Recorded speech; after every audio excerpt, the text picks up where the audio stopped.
action sociale ndimbal ñu bindeef ni ak xale yi ak njaboot bi mi ngi def aussi ay matukaay yu baax ci nga xam ne moom mooy permettre ci jigéen ñi ñu amul dolo ñu dimbale leen may leen ay activités nga xam ni génératrice de revenu am ci nga xam ni dafay dimbale njaboot bi comme nu ko xamee rek tey jii bari na ay jigéen nga xam ni ñoom ñooy yore njaboot de ménage ñoo yore njaboot bi ministère bi ci volet PROPEC programme du président priorité phase 2 am na volet bi nga xam ne bu ñu wax autonomisation des femmes mooy jàppale jigéen ñi ñu am autonomie pour mën a dimbale ci mbootaay bi dimbale si seen koom-koom dimbale la famille d'une manière générale jërëjëf am nañu mbégte ndaxte bare na tey ji mbokk yoo xam ni ñi ngi yore mandarga yu am solo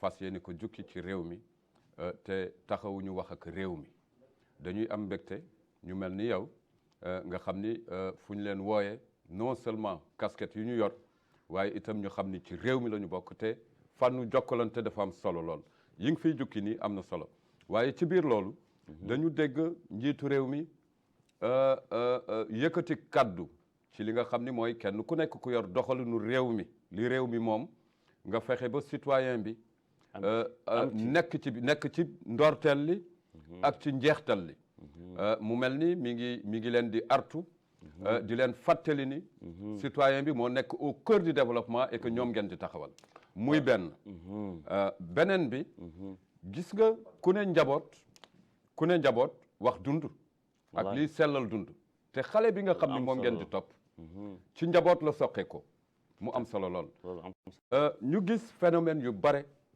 yi nga xam ni ci njëg yu cher yi ak ay mbokk di xeex feneen ñu koy yëg ci réewu Afrique yi Ukraine ak Russie mu indi tey ji buñ ne kilo suukar doon jar $200 ak juróom fukk tey mu dem ba ci $400 téeméer ak juróom fukk yokku ci mooy maanaam téeméer boo jël fanweer ak juróom-ñaar yi yokku ci ndoddu njaboot gi ak tuutànk yi nga dem ci fànnu ceeb fukk ak ñeenti junne woon dem tey ci fukki junne ak juróom-ñett maanaam téeméer boo jël ñaar fukk ak ñaar yi la yokku waaw mbir yi yëpp ñuy wax inflation bu bàyyeekoo ci téeméer boo jël ñaari % jëm ci téeméer boo jël %, yokkute inflation bu doy waar boobu mbir yi nga xam ni ay contexte la bu fekkee ni da ngeen yor lu sukkandiku ci njaboot ak ci tuut tànk yi lan ngeen ciy wax ak naka ngeen ko yëge loolu am solo Idrissa comme ni ko waxee président bi def na discours bu am solo ci wàllan comme ni ko waxee président bi nee na képp nga xam ne mbindeef la te ñoom ñoo tabax réew mi war nañu am seen baat am seen aq ci réew mi et puis président de la République tam def na ay sukkaay am solo pour parler ay impact li nga wax li ci extérieur ci sunu ndund ci biir fii c'est vrai am na inflation des prix loolu am solo la mais maa ngi la yëgal nii gouvernement bi di mën a jënd ay matukaay yu baax muy yan exactement c'est ça matukaay bi ma wax bi sànq mooy defuñu un volet très important ci ce qu'on appelle les priorités awluwiyaat programme président de la République am na volet bu ñuy wax ndimbali mbindeef yi surtout jigéen ñi parce que jigéen tey bu ñu waxee jigéen on va dire que moom mooy société bi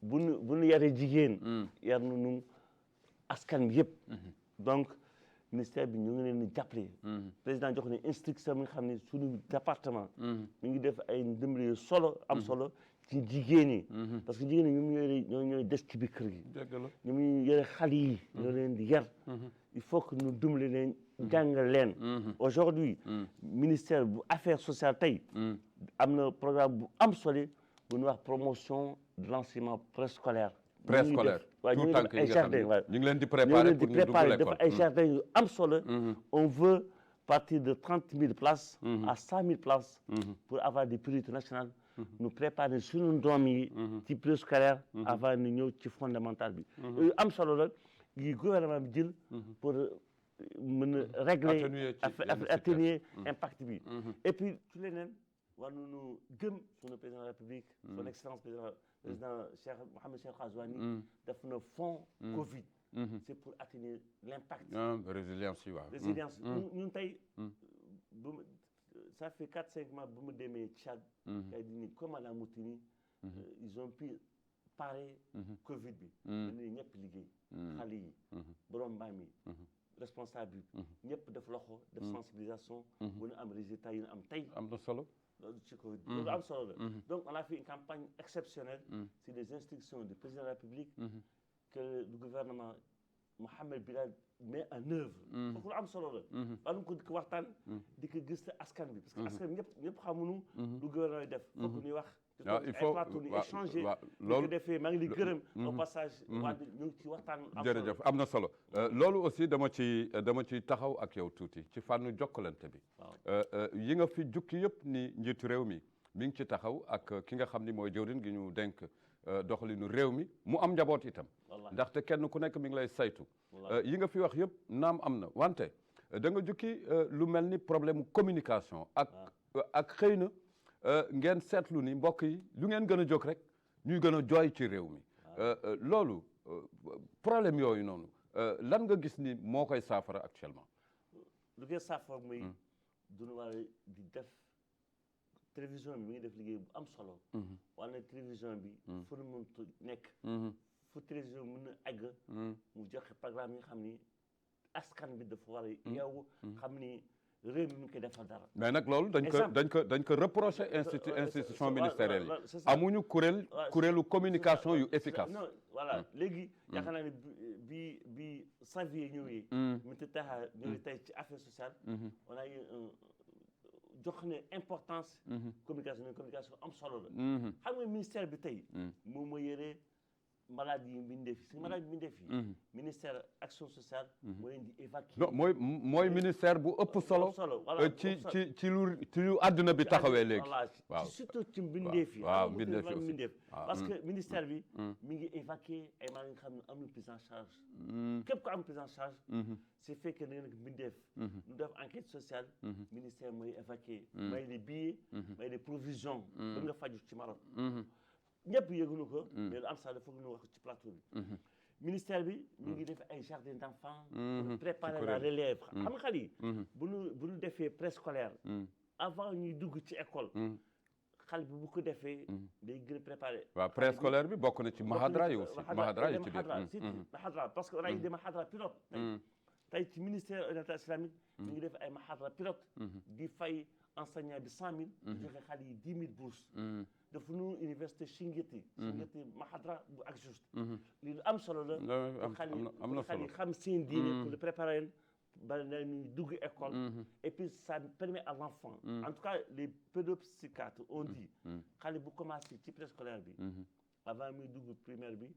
day yokk xam-xamam et ce sont des enfants ñi xam ne am succès am na solo li mbokk yi di wax dugal kàllaamay réew mi ci système éducatif bi à partir ci tout tànk yi ànd nga ci gis-gis boobu ñoo ngi ci tout tànk yi nee naa la tey am nañu 30 000 places moom le ministère am léegi mais suñu orient provision tey ngeen jëm ci téeméeri junne place pour xale voilà 100 000 places kooku bu ngi defee suñu xale am ngeen ci yaakaar ci avenir mais Aboubacry mbokk yi dañuy wax ne jogteef yu bare maalumaat yi nga wax nii mu jëm ci njaboot gi wala ci tuutànk yi am na solo parce que ay programme réew mi la incha allahu rabbi dañu am yaakaar ni ni njiitu réew mi yëkkatee kaddu bu mujjël bi laa wax bu mujjël bi ci palais des Mourabitoun bi muy artu lu ne xew na ci gannaaw gi gis nañu taxawaay yi fi mu ne nii boo demee ci hôte yi waal yi ñu ngi dem di rencontrer citoyens yi waaye ku mënul bàyyil waaye itam mbokk yi dañu wax ne bien vrai que yii yëpp yéen a ngi koy jukki ci ministère yi mais ñi ngeen war laal exactement laalu leen ci réew mi lu tax parce que crise bi léegi mbokk yëpp a ndóol fa tabarakallah ñun xam nañ li ci xew àddina bi mi ngi ndërmeelu ci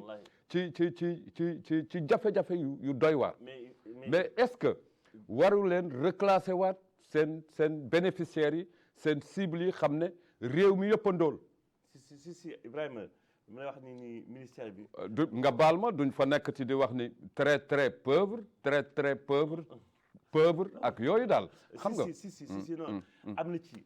comme ni ko waxee sax nee naa la ministère bi day évacuer mbindee fi malade yi. dina jël des malades nga xam ne ñoom ñooy indigents ñoo gën a faible. ñoom ñoo ñuy évacuer. Deuxièmement ministère bi ñu def matukaay bu am solo ci les handicapés yi nga xam ne. handicapés yi waaye laago yi. tey ministère dafa ne leen des pays. dafa ne leen lu wax carte d'handicap. am nañu réseau ñoom. oui am nañu réseau. am nañu ce qu'on appelle la fédération. jërëjëf nationale des associations des personnes handicapées. ministère bi dafa ne leen lu wax carte handicap boo ko amee. dafa lay jox ay facilités. ci éducation. même l'État avait pris une discrimination positive pour handicapés yi jox leen 100 places à l'ENA avec des activistes. des administrateurs.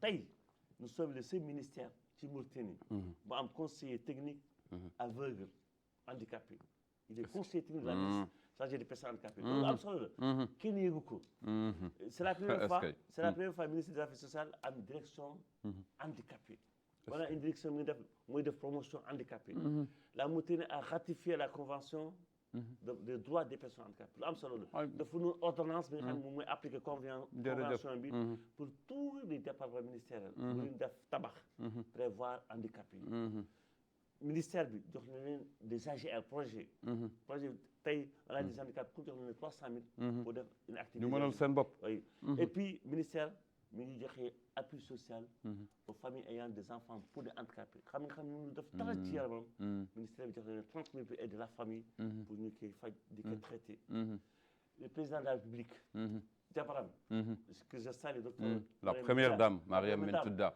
bu ne ay école pour les enfants autistes mi ngi def lu am solo ci xale yi. mais il y a un problème de communication.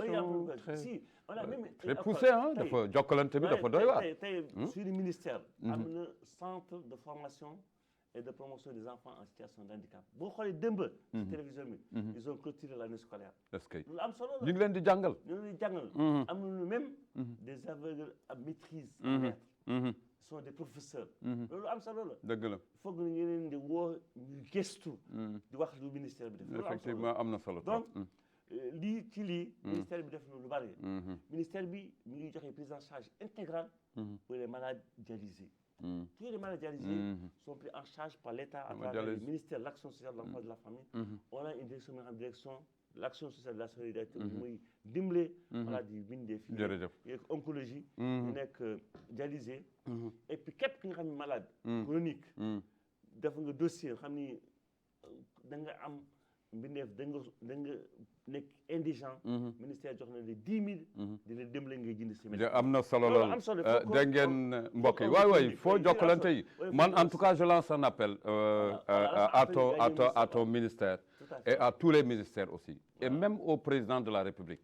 Parce que aujourd'hui man li ma gis mooy en fait lu nekk suñu bopp mooy en tant que xëy na modeste communicateur mooy ministère bu nekk ñu xool kàngam yi nga xam ni seen xam-xam dafa màcc ci jokkalante ñu yeesalaat jokkalante yi ndax am na solo mais bala ñuy ñëw ci réewu Afrique yi ak sa rôle effectivement ci comité bu am solo bi dañuy bërki démb la ñu génn ci feetu Union africaine te mandarga yiñ fi jukki yëpp nga taxawee ko yaa ngi taxawal réew mi ci langu Afrique bërki démb Afrique tey lan mooy seen jógte par rapport ak difficulté yi jafe-jafe yi ndax maa ngi koy wax ne démb ñi amoon démb bu ñu demee tey ba nekk dans la rue réew yu bare war nañu xoolaat seen bopp rawatina ak suñu réew ci yenn ci cible yi ci cible yi moom mooy li may jeexale moom mooy Afrique tey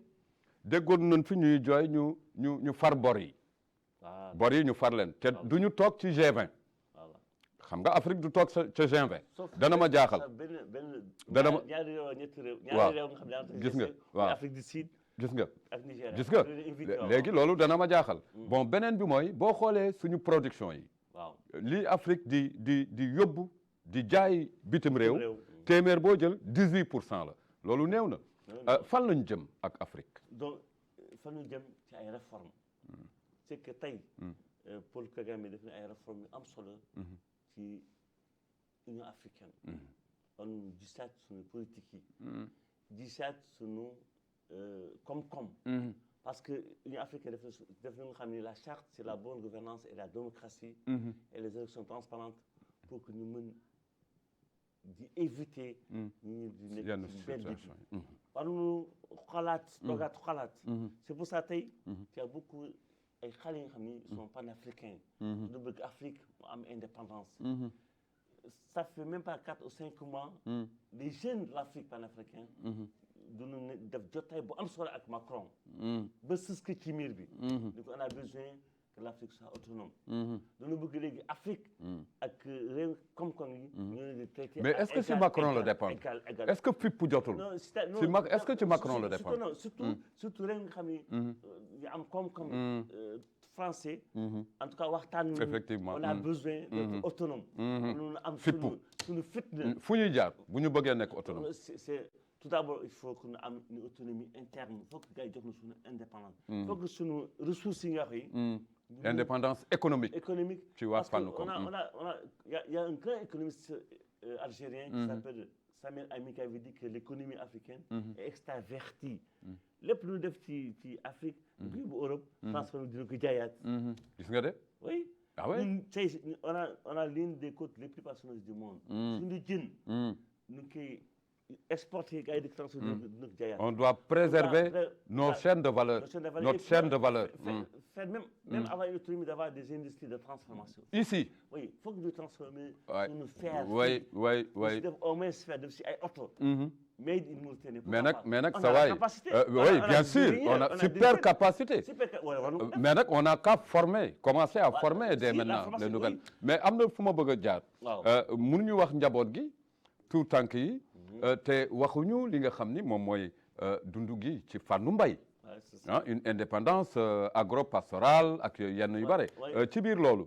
lan nga ciy jukki. c'est ça lu am solo la. comme damay ñëw ci li ministère def ci pour jigéen ñi. tu sais les femmes de Garak. suñu ministère moo dem ba Garak. appuyer le coopératif de Garak. ñuy def yaourt local. loolu am solo la. am na solo. il faut que nous valoriser suñu jigéen di def. mbaykat. dem nañu ba le bassin de Thiamben. nekk ci yoonu diggante. Géru Morgan ak waaw ñu lii. c'est des terres valeureuses il faut que suñu jigéen ñi ñu pay. di jël ay carottes locales ay ñebe. def aliment local. effectivement bu nekk le bien-être de l'enfant. loolu am solo on a fait ça. et ça a réussi. le ministère les a donné 10 millions. on les a formés sur la gestion coopérative. jox nañu leen 10 millions. pour que jigéen ñi mën kam-kam local def ci. effectivement mën augmenter le bien-être. et la survie de l'enfant. ci survie de l'enfant. ministère koom-koom bi. ci ministère de la santé. def na programme élargi de vaccination. ce programme élargi de vaccination dina ñàkk suñu ay xale. pour ñu mën a màgg sell. mën a jàng. am une conscience tranquille loolu am solo. lu jëm ci sellal dund. maa ngi koy wax léegi ci malnutrition gune yi. barki démb ñu ngi seen mbokk yi dem ca Basiknu. pour saytu gune yi. réew mi dafa am problème mu dundu gu doyul ci fànnu xale yi. waaw non c'est-à-dire que dina am ressources yi nga xam ne on les a pas exploitées xam nga boo exploité ces ressources day am solo. que bu ñu valoriser di jigéen ñi di def. on a une autosuffisance alimentaire surtout dans le Waalo. le Trarza-Tay. c'est un bastion économique important. bu ñu investir suñu homme d'affaires yi dimbale agriculteurs yi ci Waalo. on pourra faire une. Surtout qu'ils ont un domaine agricole pour les maraîchers au niveau du Trarza. Donc, sans transition, lii yëpp li mu la wax ci au niveau national. au niveau régional moom le comité des experts def donc on va faire la transition. waaw pour dem xool sa mission yi. exactement lan mooy sa mission exactement. par rapport voilà comme ni ko waxee nekk ci introduction bi. man je suis membre du comité africain des experts sur le bien-être de l'enfant. comité bi c'est créé par l'organisation de l'Union africaine. le 11 juillet 1990. et les textes sont entrés en vigueur en 1999. Ce comité, elle a tenu son mandat de l'article 32 de la charte africaine des droits et bien-être de l'enfant. mooy charte bi nga xam ni mooy jox ak yelleef xale yi. aju ndaw yi foofu ñu amee suñu mandat. en tant qu'expert. ñan ngeen di wooyee ndaw de 0 à. de 0 à 5 ans. à juróomi at. juróomi at waaw. d'accord mën nga continuer. mooy suñu ministère. effectivement. donc ñun suñu mission. suñu ministère mooy protéger et promouvoir des droits de l'enfant sur le continent. On gère tout le continent. donc ce comité est constitué de 11 personnes. fukk ak benn expert moo fi nekk. te les gens sont élus par zone comme ni ko waxee. par zone. par zone. la zone Afrique. zone Afrique ça couvre les candidatures de la Mauritanie. la Libye. le Maroc. Sahara. Sahara et la Tunisie. ñoom ñooy def 5 candidats. mais nous sommes élus par le comité exécutif, c'est le ministère des Affaires étrangères. Et nous sommes nommés par le chef d'État et du gouvernement du Niger. te yow ci réew yooyu sa zone. yaa nekk rapporteur pour la zone. Voilà, je suis rapporteur pour ces pays. mais observateur aussi. l'Afrique du Nord. maa ngi am si yokk l'île du Comore. l'île du Comore maa ngi koy su amee un problème. ñu def droit xale. ñu ñuy dem def évaluation. on a un comité. nous sommes les experts. mais on a un comité technique. qui fait tous les aspects techniques. comité bu am solo. mooy préparer lépp li nga xam ni. mooy experts yi def. comme liggéey am na solo. donc comme ni ko waxee donc comité boobu. moom mooy. est-ce que les pays yi nga xam ni ils ont signé la charte. ñu ngi respecté koy doxal ñu ngi koy doxal nu mu waree. est-ce que ñu ngi def seen rapport. pour engagement ci charte bi. pour yow bu ñuy wax suñu réew doxal bi bir na am na solo ci réew mi. am na mais li may wax ni de mon rapporteur Mauritanie. comme je suis non mais Mauritanie ci la bokk. ça marche très bien. nous sommes mën nga ko évaluer quand même. voilà bien sûr nous sommes très en avant. ci yeneen réew yi. au niveau de la Mauritanie. c'est nous le comité travaille sur 4.4 du nom. mooy participation. discrimination. survie et développement de l'enfant. développement de l'enfant. lépp pour tenir def ci dara. pour la participation. la Mauritanie a le parlement des enfants. on a créé le parlement des enfants. qui dépend du ministère de l'action sociale. effectivement. qui dépend de la direction de l'enfance. et les enfants font des sessions parlementaires ici. et pour la participation on a même le conseil municipal des enfants. avec nos partenaires bien sûr. l'UNICEF appuie la Mauritanie. et pour le développement. la Mauritanie a mis en place le programme élargi de vaccination. pour ñu vacciner xale yi. loolu am solo la. et pour le bien-être. il y a les jardins d'enfants. qui sont en train de développer comme ni ko waxee. pour développer le préscolaire lu am solo la. parce que foog xale bi ñu préparer que avant muy dugg école. sell ci bopp sell ci dundin ci yaram. oui les 4 programmes. effectivement la participation on a le parlement des enfants. le développement on a le programme élargi de vaccination. la survie. gars yi ñu ngi leen di vacciner. loolu am solo la lépp mais bi dama ci et on a des textes qui protègent les enfants. la Mauritanie a le code général de l'enfant. convention de protection pénale de l'enfant. lépp am na une stratégie de protection de l'enfant. lépp ministère des affaires sociales moo ko def. parce que ça fait partie de ses missions. tey jii man bu ma toggee ci comité bi. c'est grâce au ministère de l'action sociale de l'enfance et de la famille parce que ñoom ñuy yore. lépp lu nekk ci xale yi. bu ma candidaté ma si tey. mais damay toog. di xool yéene réew. mais Mauritanie am na benn rapporteur. j'ai un collègue du Niger moom mooy rapporteur Mauritanie moom mooy xool est-ce que Mauritanie mi ngi respecté. mais en tout cas. dans les faits.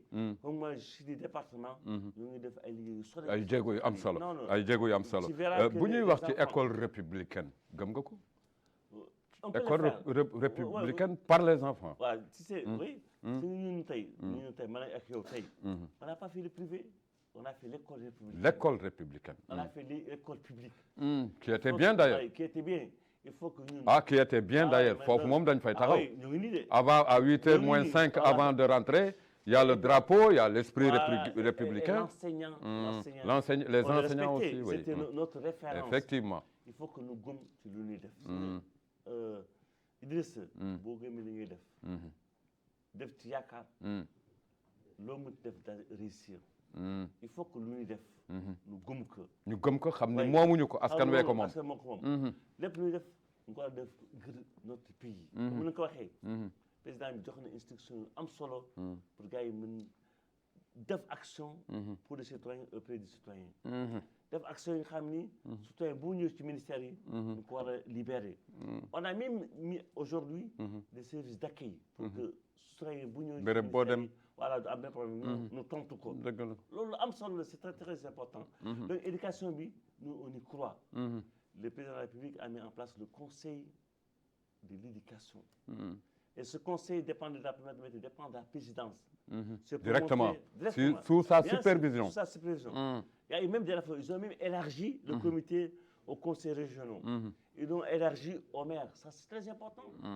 Pour ñi nga xam ni muy yore kam-kam askan wi. Les élus.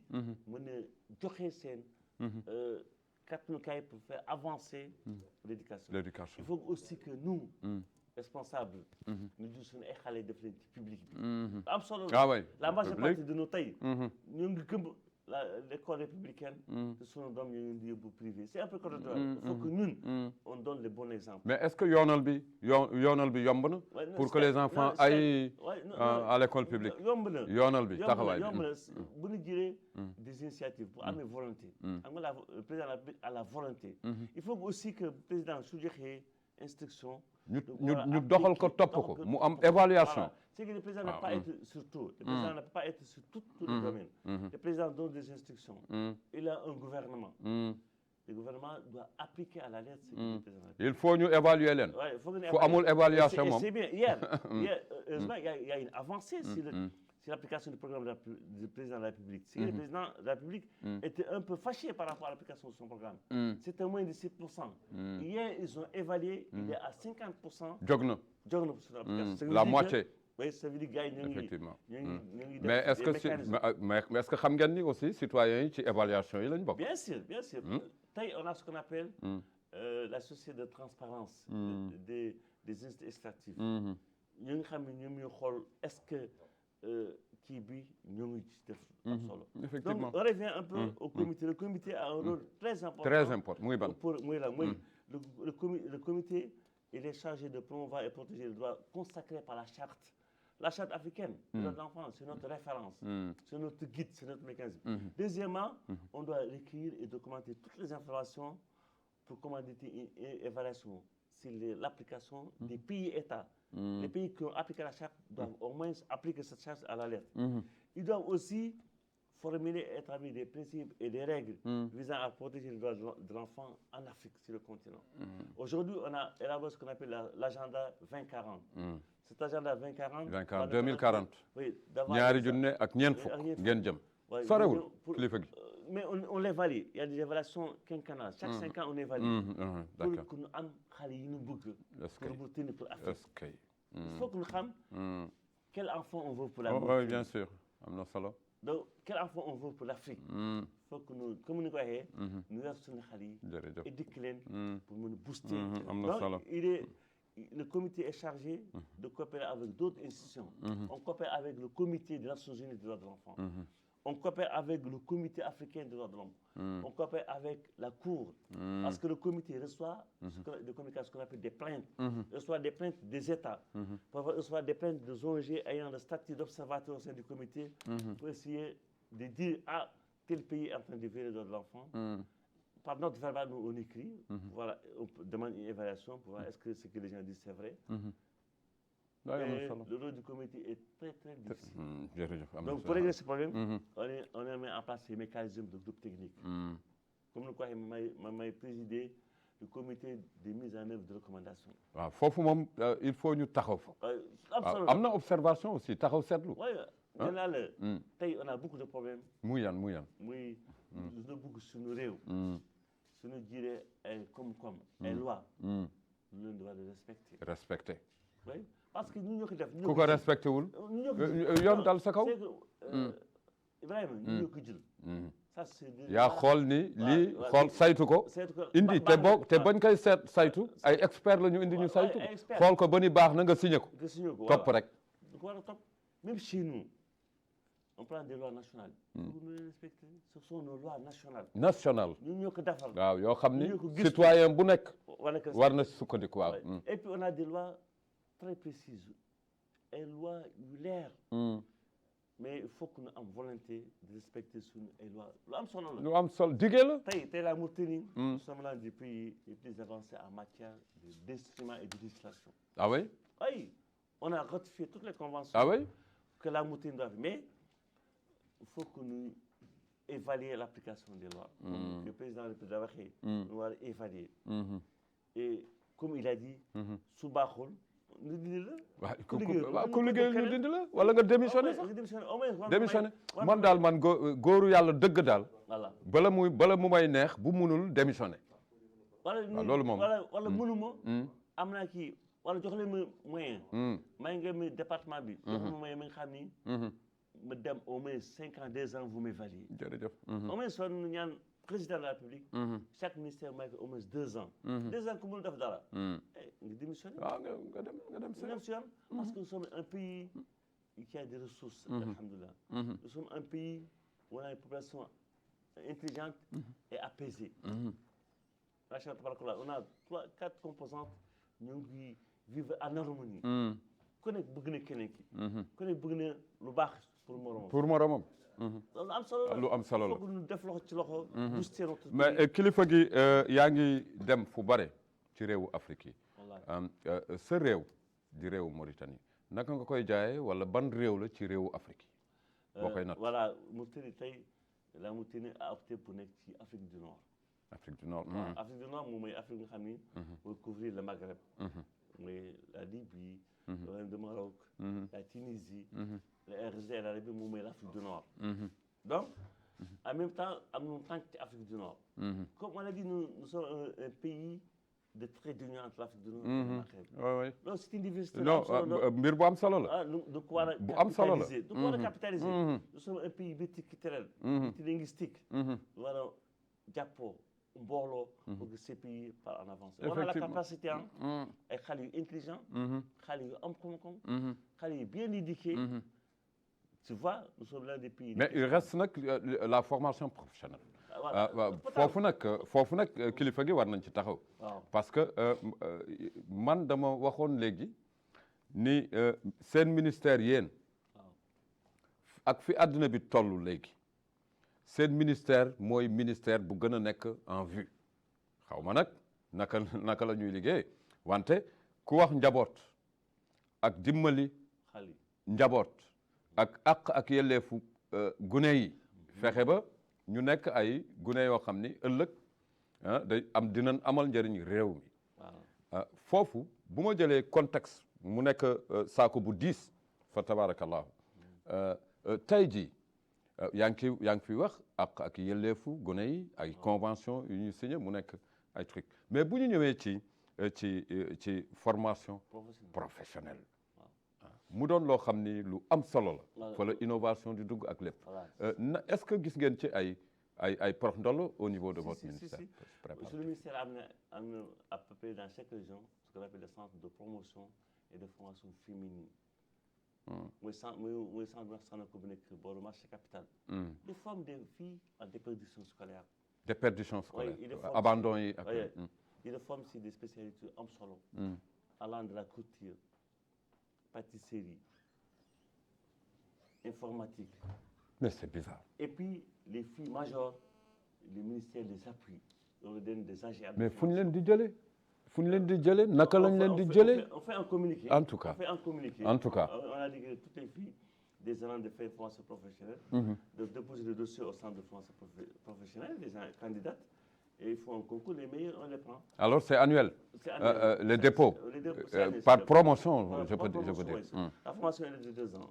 c'est un centre très important. vers le centre vous pouvez le visiter. effectivement un centre qui fait du bon travail. effectivement même temps Covid. on a même confectionné des masques pour le massif. On a même fait la promotion.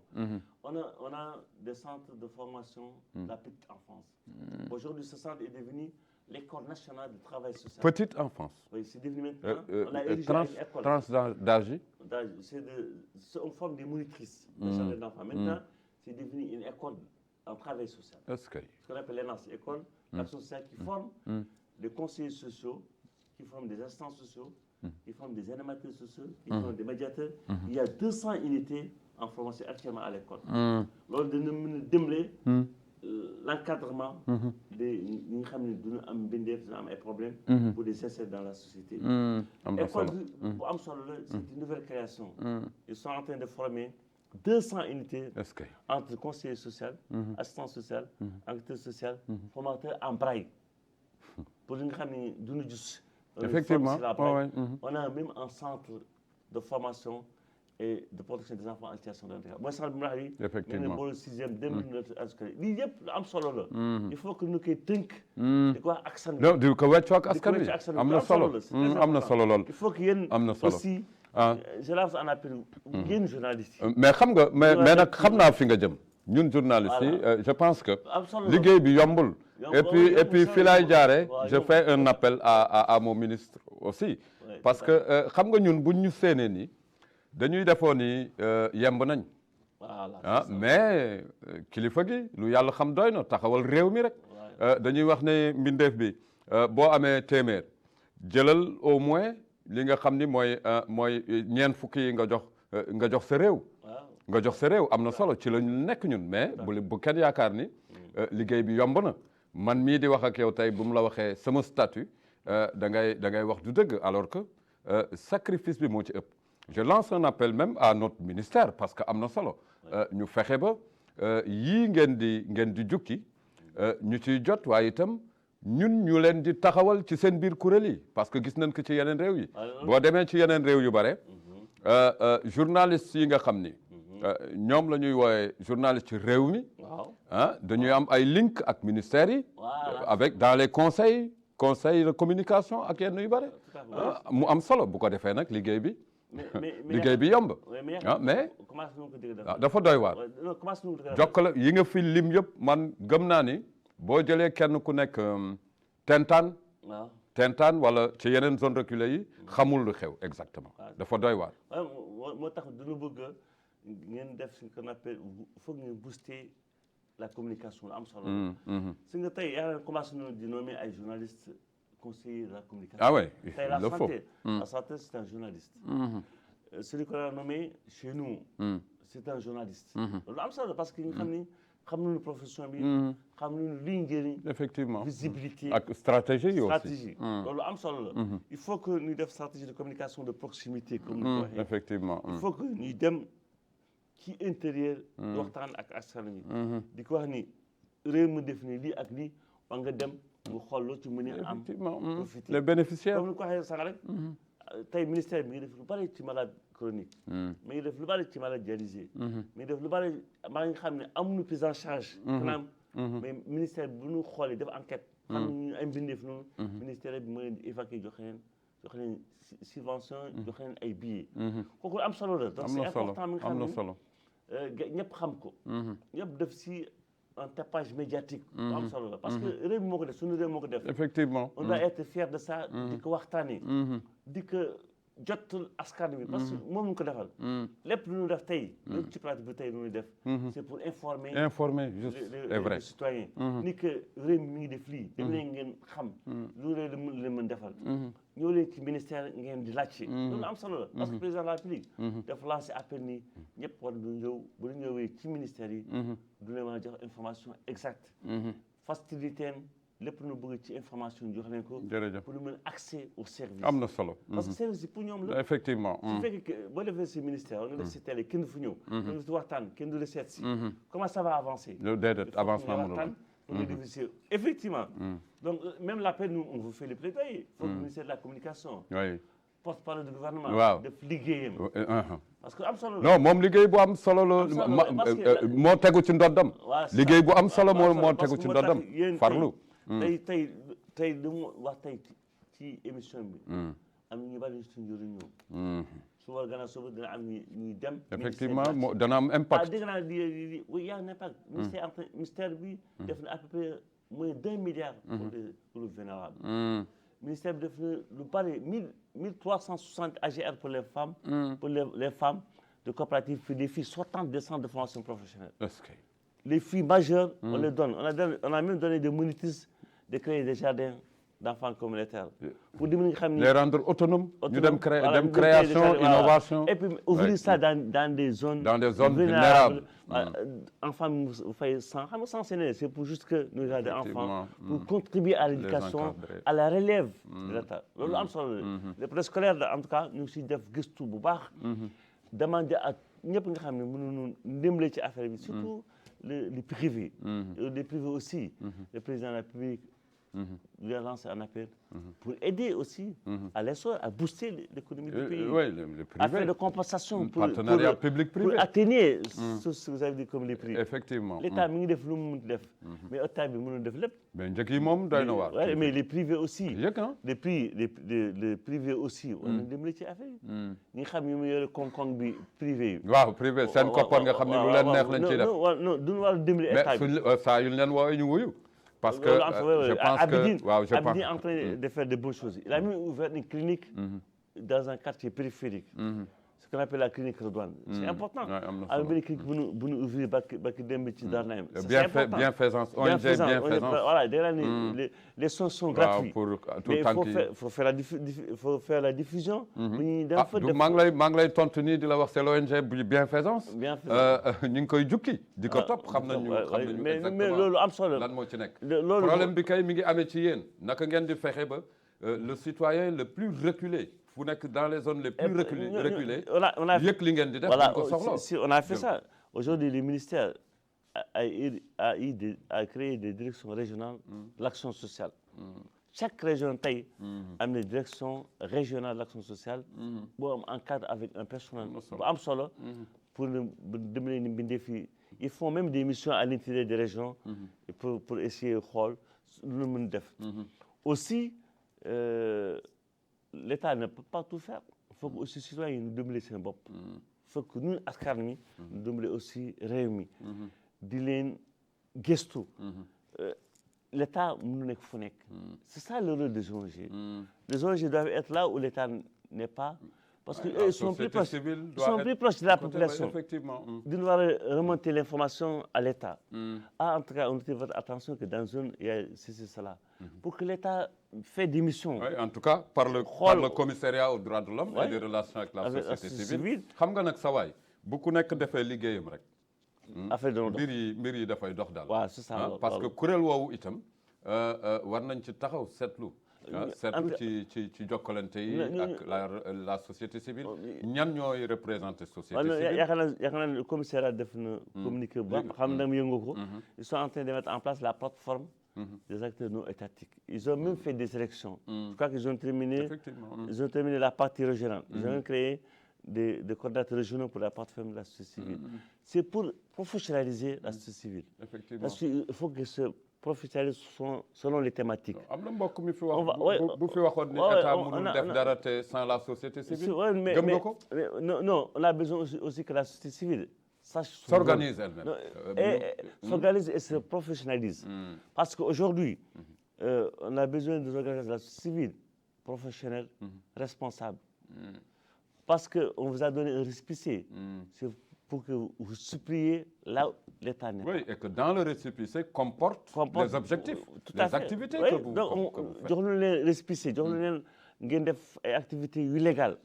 war ngeen dimbale réew mi. fi nga xam ne réew bu nekk fa. yéen war ngeen fi nekk foofu. Effectivement. di rapporter l'information. C'est ça le rôle de la société civile. Parce que donc le commissariat dans son effort de professionnaliser la société civile sont en train de les organiser, professionnaliser et les organiser par thématique. képp nga xam ne muy nekk ci àqu xale. nekk ci xale àqu jigéen. nekk ci jigéen environnement. mu la nekk une ONG bëgg def lépp à la fois. Non, il faut se professionnaliser. Voilà, seddoo cër yi. ki nga xam ne def sa cër. qui te professionnalise da nga am expertise. kenn mënu la jéggi. kenn mënu la jéggi. Ça veut dire environnement non, c'est l'ONG de Wade. Ils sont spécialisés dans l'environnement. ONG tel droit de l'homme, droit de la femme. Donc su ñu professionnaliser désorganiser. lu am solo la et ça va danañu jëmale ci kanam. am na solo loolu am solo parce que le commissariat est en train de faire un travail de promotion. C'est son rôle de promouvoir et de protéger les droits de l'homme en Mauritanie. Le commissariat est en train de faire des rapports pour respecter les engagements de la Mauritanie. Ce qu'on appelle les EPI, les rapports périodiques où la Mauritanie étale ses engagements au niveau régional et international. Par la mise en œuvre de politiques et de stratégies. La Mauritanie aujourd'hui, elle fait des rapports pour le comité des experts de l'Union africaine sur l'avancement des droits de l'enfant. Ils sont en train de faire, en Mauritanie en tout cas, beaucoup de choses. Oui, dessin, mais l'État a fait. Parce que booy réformer moom des lâchers temps. ay jéego la. Il faut ay aller jéego, sur c'est par prudemment, étapes, étape par étape. et puis Ouais. aussi toute réforme est difficile. Toute réforme nga xam ne dina am ay mbindeef dina am ay xër-xër. mais su ngay continuer résister. de lu am solo parce que la réforme ci la bokk. incha allahu rabbi jamono yi mbokk yi maa ngi nuyu suñu mbokki waay takku der yi garde yi nga xam ni ñu ngi doon amal téeméer ak fukkeelu. li nga xam ne mooy seen anniversaire la création de la garde nationale. lu ma ci gën a neex mooy ñi nga xam ni garde yu waay làqu yi ñi ngi dimbali seen njaboot ci occasion boobu. mu am solo lool. di ziare réew mi ñëpp di leen ñaanal jàmm. mais pour le centenaire de la garde. garde mi ngi def liggéey bu am solo. bu am solo. si nga gumye yi joue un rôle très important. yaa ngi may fàttali. voilà jamono cosaan si nga gumye yi joue un rôle important dans la sécurité en milieu rural. lu am solo la. c'est une sécurité de proximité. de proximité lu am solo la. gars yi ne va pas. mais soo leen gisee seen habit traditionnel. jërëjëf dinañ gis dans les déserts avec l'austérité. gàcce ngaraama. jërëjëf waa garde yi di leen ziara jox leen cër bu baax a baax. mbokk yi Aboubacry Yahdi di ko ziara. mu bokk ci kenn suñu kàngamu réew mi ci jëwrin ministère gi nga xam ni moo yore fànnu njaboot gi ak ndimbali waaye itam tout tànk yi mu doon lu am solo lool waaye di toogal réew mi ci ay toogaay yu am solo yi nga xam ni dañuy taxaw seetlu natt waaye itam di digle li nga xam ni mooy fexe ba lépp yemb ci fànnu njaboot gi waaye itam ci àq ak yelleefu doomu aadama mbokk yi am di jàmm yi noonu lay nuyoo monsieur Taleb di ko ziara dalal ak jàmm ca NDB ci promotion bi aussi di la ziara yàlla na liggéey bi yomb parce qu'on l'a connu un grand battant et que un grand battant moom foo ko yóbbu rek mu yemb fa tabarakallahu le grand frère Oumar Gueye di ko ziara bu baax a baax je veux saluer ici un ami koo xam ni fa tabarakallahu ku baax la Camara Boubou jox ko cër bu baax xam nga kii Soninke sama mbokku Soninke la damay taxaw ci moom tuuti dafa ni ma waat j'ai un cadeau pour toi ma ni ko man du ma sol sama cadeau jaam du ma soxlawu ma ko waaye di rafetlu bu baax acte boo xam ni vraiment il l'a fait à l'encontre de son collègue di ko ziara monsieur Camara Boubou Seydi di la ziara di la ñaanal fa tabarakallahu mais je rappelle que li ma koy wax rek mooy suñu ñeenti maam yi kenn ki di waalo ñett ñi di Soninke waaye gaynde gi bu mu nee tël Soninke yi duñu daw bàyyi fu waalo bi loolu laa koy dénk quoi donc big up à tous les Soninke di leen ziara jox leen cër Aboubacry sa kaddu bu mujj voilà donc maa ngi leen di sant di lay gërëm di sa ci même kaddu ñu waxtaan ci comité bi nga xam ne mooy yilif xale yi ci continent bi di aussi gistu joxe li nga xam ne ministère bi yore comme xale yi famille bi njaboot gi ak ñi nga xam ne ñu mbindeef yi muy maladie yi muy dialyse yi ministère bi waay ministère bi ngi def ay liggéey yu am solo donc vraiment maa ngi leen di remercier bu baax di remercier son excellence madame Safiatou Taha mooy suñu nouveau ministre bi mi ngi joxe ay instructions yu am solo pour que ministère bi avancé loolu yëpp nag c'est respecter les orientations de son excellence, le président de la République, qui a donné un discours historique à Ouadane, demandant aux couches vénérables de prendre les responsabilités, qu'on doit les impliquer dans la construction de ces pays. C'est des gens qui ont fait du bon travail le long de la Mauritanie, de leur dire c'est un matukaay. Donc Seydi Wade maa ngi lay jox wàccukaay di la sant di la gërëm di la ñaan gudd fan amiin di sant aussi suñu borom allahumma amiin kay tey mbokki waalo laa bëgg nga nuyu leen voilà waaw maa ngi dikk sama maa ngi nuyu sama mbokk waalo yi di nuyu waa Rosso Garak Cumbeen je dem ak gën Kër Muur Gaani dem ba Njaago Kër Bas Gaani maa ngi nuyu dina sant dinañ gërëm di wax ni waalo mooy avenir Mauritanie parce que le bastion agricole ci wàllu ci di Cembeen ba dem ba ci jogteefu njiitu réew mi ak gis-gisam en passant par le ministère de l'agriculture ñu am nga ci yaakaar oui am nañu projet pilote bu marché bu nekk boru Trarza waaw xam nga waalo dafa mën a liggéey rek parce que waalo liggéey rek la xam wallaahi liggéey rek am kerse am éducation bu am solo loolu waalo war nu ko sàmm union bu Waalo am Waalo lu am solo parce que Waalo duna am valeur duna mën a jox yëkkati nit ki yëkkati nit xam seen cër ci réew mi liggéey rek ñu xam parce que démb ci naa ay xale Waalo am machine buy dessécher l'herbe là. ñax bi waaw ñax bi. donc desséché di nga def ay sacs du kii jaay. avec des machines traditionnelles lu am solo la. effectivement ils ont eu l'imagination. il faut que président de la République.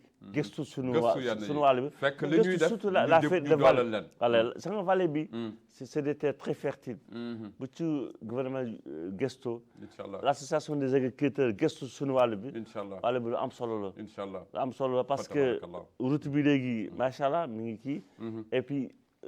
aussi président war na gëstu lu bac bi di génn ci diggante Rosso Sénégal ak Rosso Mauritanie am solo la trafic bi am solo la parce que les deux rives ñu ngi dund te ci jàmm cohabitation lu am solo la et puis j'ai félicité le président de la République pour donner le lancement du pont pont bi lu am solo la parce que ñu ngi def infrastructure ci Rosso loolu am solo la il faut que fépp pont bi jàll def infrastructure pour les zones environnantes pour mën leen gëstu pour éviter fànn koom donc réewu Afrique yi am jokte c'est ça parce que mënuñu évoluer ci Afrique te réew yi lëkkale wuñu amuñu sécurité circulation des biens et des personnes loolu am solo la donc loolu yëpp maa ngi nuyu di sant wàll dégg naa maa ngi lay ziara merci am naa yaakaar ni mbokk yi bëgg ngeen Aboubacry Yehdi ngeen dégg noonu mu am ay mandarga yu am solo non seulement ci réew mi waaye ci bitim réew nii la ñuy dalalee kàngaam yi nga xam ni dañu am ndombal tànk yi nga xam ni askan wee ko moom wayafteef bi ak jogteef fi am na solo lool waaye bala nga naan naam ne fa te ne nga fi fas yéene ne naam ca bitim réew am na solo lool waaye itam ci mbiru réew mi tamit ñu jaajëfal leen yàlla na topp ak digle yemb ci réew mi ndaxte jafe-jafe kenn taamuwu ko ndool gi ci réewu Afrique yi yenn ci tolof-tolof yi dañuy fexe rek ba déggoo dal ànd ci jéego yi ci ethnie bu ne wax nga ko léegi pour rek ñu gisandoo li nga xam ni moom mooy réalité yi waaye bu ñu sukkandikoo ci li nga xam ni moom la ñu yàlla dénk mën nañu dem en concurrence non seulement ci Afrique mais ci àddina bi yàlla nañu ko buur bi yàlla may mbokk mi ñu ziar la di la ñaanal jàmm mbokk yam di jàmm yi seen émission pencum askan wi àllarba bu jot doon loon ziar ci dalal mindeef bu toll nii ci suñu plateau ñu am ci mbégte lool di leen ziara yàlla na buur bi yàlla wàññi tolof-tolof yi ci gox-goxaat yi liggéey bi nga xam ni jogteef la ci réew mi buur bi yàlla mën ko dénk ku ne kon nag képp ku yor loo xam ni askan wee ko moom doxal ko nu mu waree xam ne ëllëg dañ la koy laaj suivi évaluation mbindeef bi dana ko def waaye buur bi yàlla bu ko defee nag foofu mooy tàbbi ci li nga xam ni moom mooy loo récolté fii nga gagné ko feneen fa tabarakallahu di leen ziara mbokk yi am di jàmm yi ñu ñaanal mbokk yëpp jox leen ceex di nuyu tund waalo yi di leen jaajëfal bu baax a baax mais spécialement madame Tabara Mbol Gaye di leen ziara Tabara Mbodj également toutes les braves dames de ce pays ñu jox leen ceex bu baax a baax mbokk yi am di jàmm yi yéen ak seen émission pencum askan wi la woon àllarba bu jot fukki waxtu ak benn jàpp fukki waxtu ak ñaar Ibrahima Idriss Wade jox leen dig dajo incha allahu rabbi beneen àllarba même heure même fréquence ak leneen lu ñuy waxtaane mu soxal réew mi mbokk yi am di jàmm yi asalaamaaleykum wa rahmatullah wa barakatu